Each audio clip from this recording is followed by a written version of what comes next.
तुमचे असं होतंय का, की कोणतंही पथ्यपाणी न करता, आहारामध्ये बदल न करता किंवा कुठलंही मेडिसिन न घेता किंवा व्यायाम न करता अचानकपणे वजन कमी होतंय आणि तुम्हालाही कळत नाही, की हे वजन नेमकं कमी का झालंय? कदाचित हे अनियंत्रणात असलेल्या मधुमेहाचं लक्षण असू शकतं. बऱ्याचदा असं होतं, की बऱ्याच रुग्णांमध्ये इन्सुलिन व्यवस्थित काम करत नाही. मग पेशींना ग्लुकोज मिळत नाही. पेशींमध्ये ग्लुकोज जाऊ शकत नाही. मग पेशी ऊर्जा निर्मितीसाठी म्हणजे शरीरावरची जी चरबी आहे ती आणि स्नायूंचा उपयोग करतात. त्यामुळे शरीरातील चरबी नष्ट होतेच, पण स्नायू सुद्धा कमकुवत होत राहतात, स्नायू तुटतात.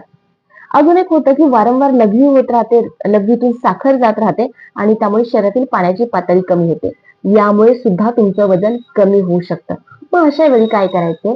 तर लवकरात लवकर आपल्या जवळच्या डॉक्टरांना दाखवून आपल्याला शुगर तर नाही ना आणि जर शुगर असेल तर ती नियंत्रणाच्या बाहेर तर नाही ना, हे तपासून घ्यायचंय. कारण हे पुढे हृदयरोगासाठी घातक ठरू शकतं.